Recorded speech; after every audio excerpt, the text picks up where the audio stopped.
Halo, apa kabar semua? Saya doakan semoga semuanya dalam keadaan baik-baik dan selalu dimudahkan rezekinya. Hari ini saya akan membahas lagi sebuah film yang diangkat dari kisah nyata berjudul Jungle, yang berarti hutan rimba. Ya, seperti judulnya, ini adalah sebuah kisah nyata seorang pria bernama Yoshi yang tersesat di hutan Amazon pada tahun 1981. Film ini sendiri dirilis pertama kali pada tahun 2017 di Australia. Dan seperti biasa, sebelum kita masuk ke alur cerita filmnya, silahkan klik dulu tombol subscribe yang ada di pojok kanan bawah, lalu nyalakan loncengnya. Seorang mantan tentara Israel bernama Yoshi Ginsberg melakukan perjalanan ke Bolivia, Amerika Selatan. Jiwa petualang yang dimilikinya persis seperti saya, dan hal itu pula yang membawanya untuk selalu berpetualang ke tempat-tempat yang baru.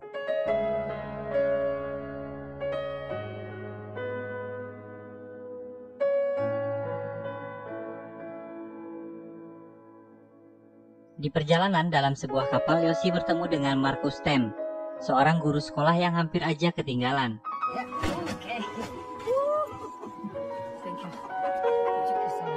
Sebagai sesama petualang, mereka langsung akrab dan memutuskan untuk berpetualang bersama hingga akhirnya mereka mendirikan tenda di area perkemahan.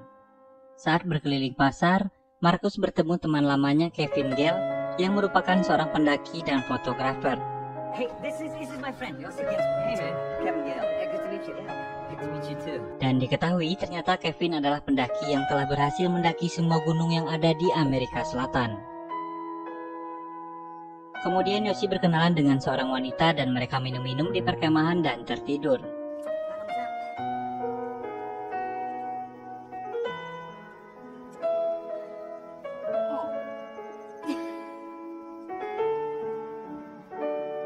Esokan harinya, Yoshi, Marcus, dan Kevin pergi ke La Paz, sebuah kota di Bolivia, dan mereka menyewa penginapan di sana.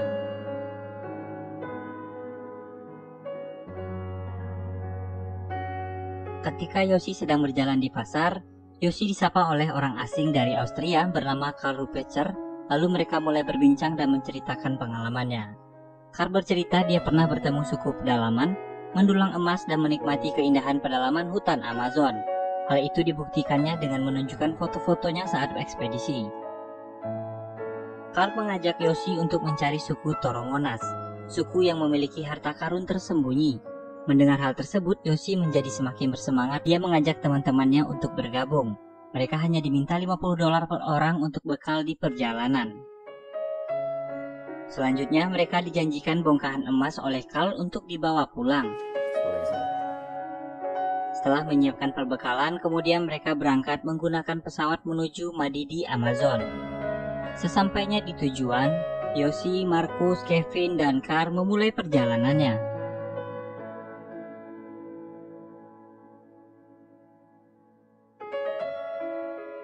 Yoshi dan teman-temannya sangat bersemangat dengan hal-hal yang akan mereka temui di sana.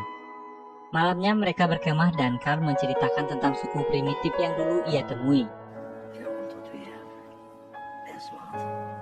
Esoknya, di hari kedua, mereka melanjutkan perjalanan di tengah hujan.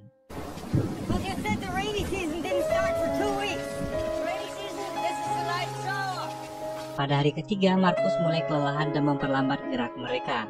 Lalu Marcus berteriak memanggil Karl.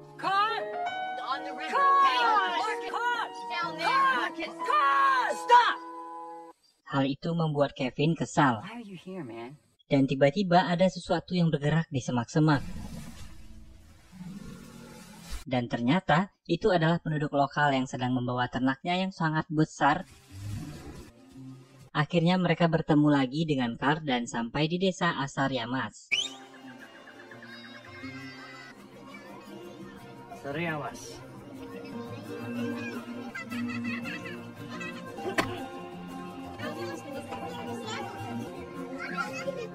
Sana, malamnya mereka mencoba arak dan tembakau khas desa itu.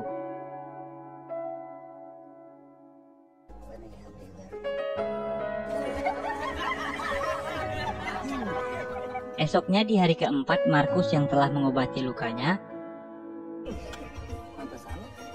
Karl dan Yoshi mendulang emas di sungai. Lalu mereka berjalan melintasi sungai dan menemukan sekumpulan kupu-kupu di sana.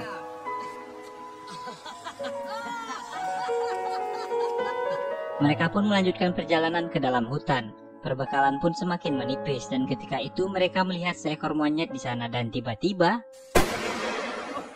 Carl menembak monyet tersebut dan membakarnya. Carl tampak sangat menikmati memakan hasil tangkapannya, sedangkan Markus melihatnya saja sudah mual.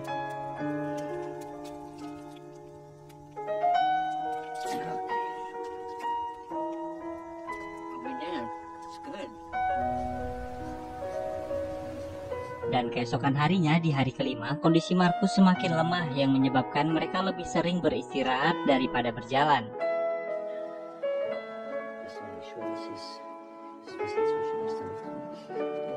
Markus menyadari dan menyesal dengan kondisinya yang hanya memperlambat perjalanan mereka saat ini. Namun untuk kembali hal yang tidak mungkin sanggup untuk dilakukannya seorang diri. I'm sorry that I can't keep up. You know this is not my fault. My feet are not my fault. Get some rest, okay?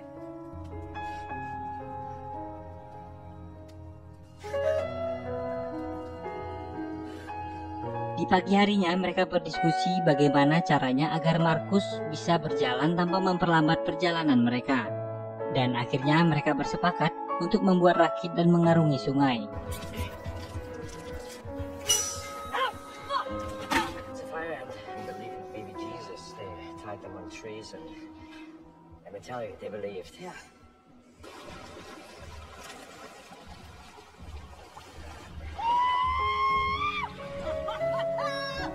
Awalnya perjalanan mereka menggunakan rakit sangatlah menyenangkan. Hingga akhirnya Carl tampak begitu cemas melihat arus sungai yang begitu deras.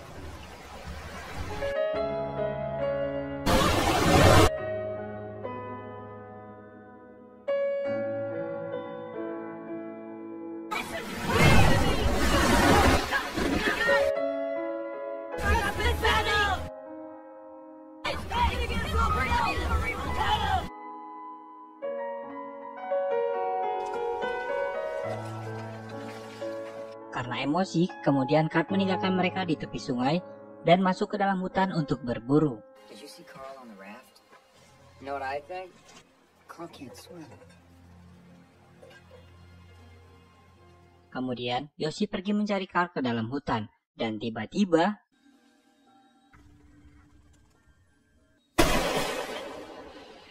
ternyata ada jaguar yang sedang mengintai mereka. Akhirnya, karena Carl dan Kevin tidak sepemikiran, mereka memutuskan untuk berjalan masing-masing. Carl dan Markus berjalan menyusuri hutan, sementara Kevin dan Yoshi mengarungi sungai. Sebelum berpisah, Carl berpesan kepada mereka agar tidak mengarungi Malpaso San Pedro. Itu adalah jeram deras yang diapit dua batu besar dan jarang ada orang yang selamat saat mengarungi jeram tersebut.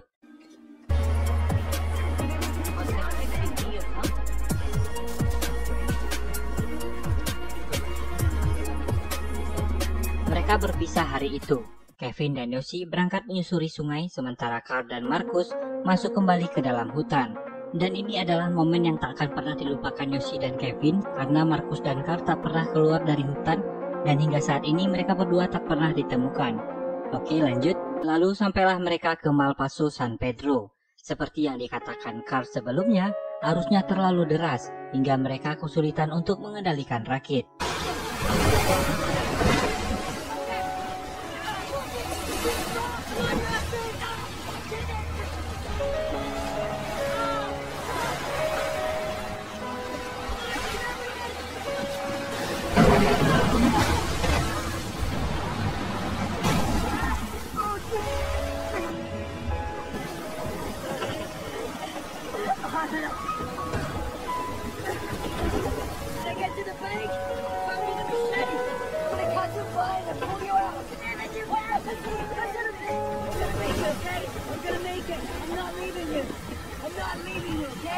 Kevin berenang ke pinggir sungai lalu mencoba menyelamatkan Yoshi yang sedang terjebak di tengah sungai.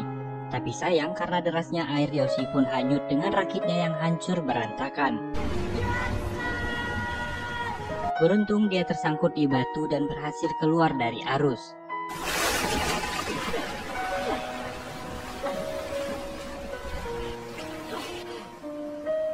Dia mencoba mencari dan memanggil-manggil Kevin namun tidak ada yang menjawabnya.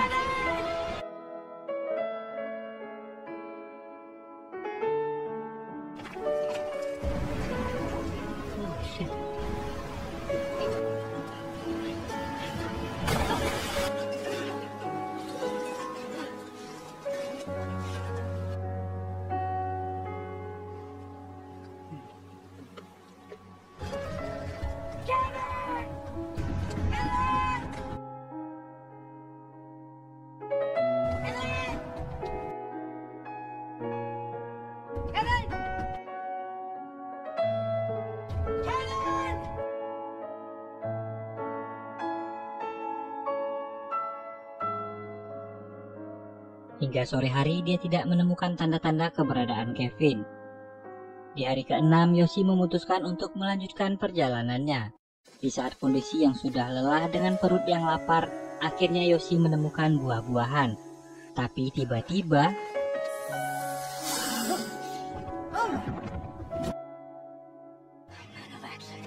Yoshi akhirnya berhasil membunuh ular tersebut. Malamnya, Yoshi tidur di bawah pohon beralaskan daun. Kemudian dia bermimpi berada di sebuah restoran. Namun saat ia ingin memakannya, tiba-tiba di pagi harinya Yoshi melanjutkan perjalanan. Tiba-tiba dia menyadari ada benjolan dan sesuatu yang bergerak di dahinya.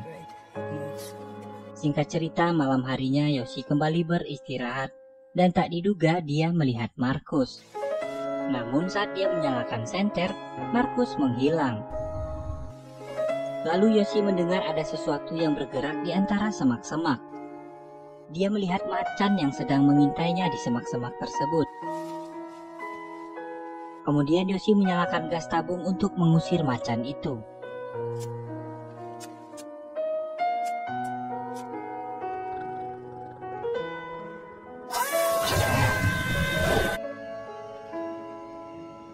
Dan malam pun berganti pagi.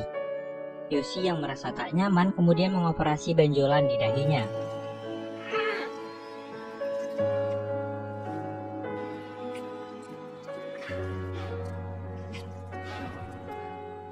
Dan ternyata benjolan itu berisi seekor hewan seperti lintah. Yoshi melanjutkan perjalanan. Dia menemukan bekas tebasan pohon dan di depannya dia menemukan 2 butir telur yang hampir menetas. Karena kehabisan bekal dan sangat kelaparan, akhirnya Yoshi memakan telur itu mentah-mentah. Yoshi menemukan bekas perkemahan tradisional dan yang tersisa hanya bangunan dari dedaunan kering. Kemudian Yoshi membuka sebuah peta. Berjalan seorang diri dengan kondisi basah dan kering membuat kakinya penuh dengan luka. Tapi dia tidak punya pilihan lain selain terus berjalan.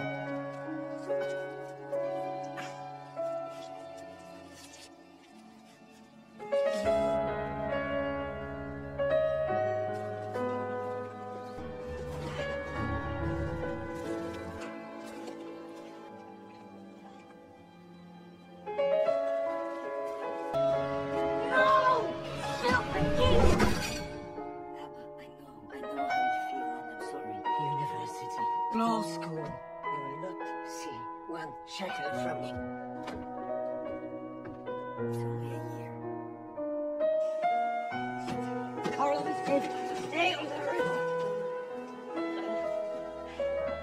Yoshi memutuskan kembali ke tepi sungai agar tidak tersesat.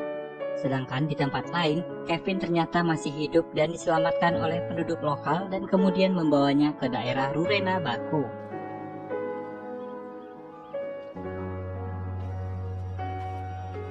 Kevin kemudian meminta pihak berwenang setempat untuk membantunya mencari Yoshi.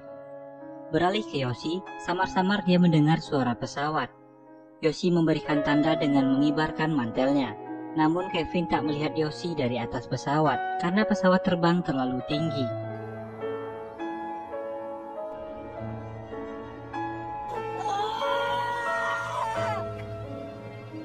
Karena tak berhasil menemukan Yoshi dari udara, akhirnya Kevin diarahkan untuk menggunakan jasa nelayan lokal yang berpengalaman untuk mencari Yoshi. Setelah mendengar Yoshi hilang lebih dari 2 minggu, nelayan tersebut menolak untuk membantunya. Namun, Kevin terus meyakinkan nelayan itu hingga ia ingin membeli perahu miliknya. ¿Cuándo por el bote? Crazy gringo. Dan akhirnya mereka sepakat untuk berangkat. Yoshi terlihat sudah mulai kehilangan harapan, kesempatan untuk diselamatkan oleh pesawat sudah gagal. Tidak lama setelah itu, dia melihat seorang wanita.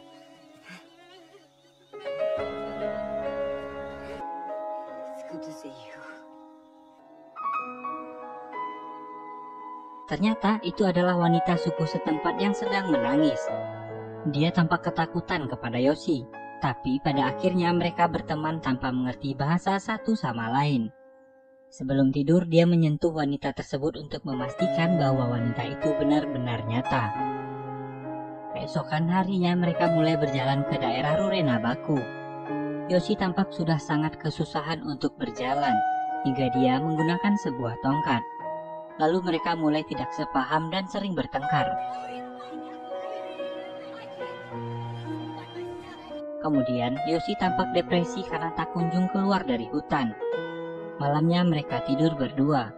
Yoshi mencoba menenangkan wanita tersebut dengan mengelusnya.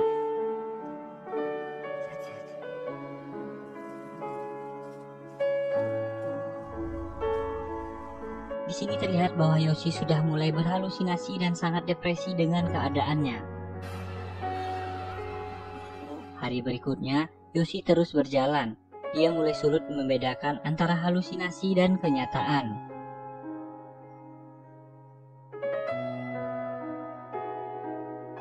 Naasnya saat melewati hutan dia terperosok ke dalam lumpur hidup dan badannya perlahan-lahan mulai terhisap sampai dia kelelahan dan tertidur.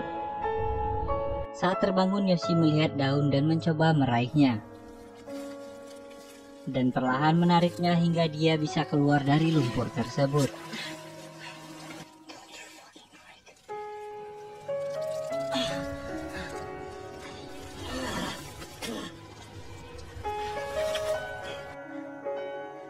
Yoshi sudah sangat lelah dan kelaparan, dia ingin menyerah.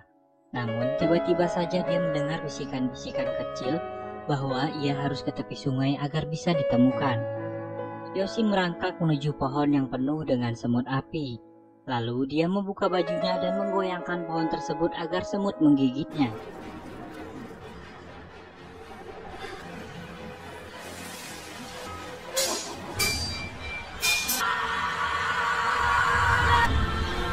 Mungkin dia berpikir rasa sakit bisa mengalahkan rasa lelahnya. Hal itu membuat dia berjalan sekuat tenaga menuju ke pinggir sungai. Akan tetapi sesampainya di sungai, dia tidak menemukan apapun. Malam harinya hanya ada kura-kura yang menghampirinya. Dia kemudian berbicara kepada kura-kura tersebut untuk memotivasi dirinya sendiri. Dalam keadaan seperti ini Yoshi sudah pasrah. Harapan untuk diselamatkan sudah tidak terpikirkan lagi. Seolah dia hanya menunggu untuk mati. Keesokan harinya terlihat Kevin yang masih terus mencari. Akan tetapi mereka menepi. Mereka menghentikan perjalanan melihat arus di depannya yang sangat deras dan sulit untuk dilewati. Akhirnya mereka berbalik arah untuk pulang.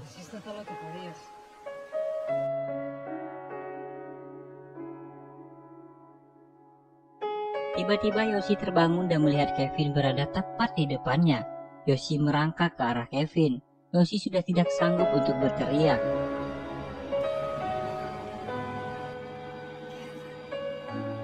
Akan tetapi tiba-tiba saja Kevin menoleh.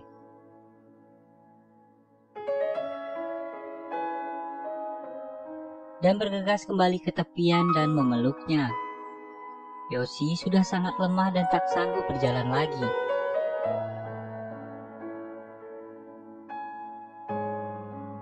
Akhirnya, Kevin membawanya ke daerah Rurenabaku. Penduduk setempat mengucapkan selamat karena telah berhasil selamat dari hutan. Setelah kondisinya kembali membaik, Yoshi dan Kevin kembali ke penginapannya di lapas. Mereka menunggu Carl dan juga Marcus berhari-hari, namun tak ada kabar dan tidak kunjung kembali. Kevin dan Yoshi akhirnya menyadari bahwa harta yang paling berharga adalah nyawa mereka sendiri. Dan film pun selesai.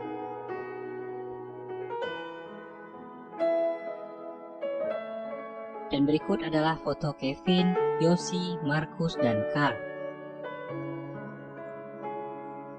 Terima kasih sudah menonton video ini. Sedikit makna yang mungkin dapat saya tangkap dari kisah nyata dalam film ini adalah untuk selalu berhati-hati jika akan memasuki sebuah tempat yang sebelumnya tak pernah kita kunjungi.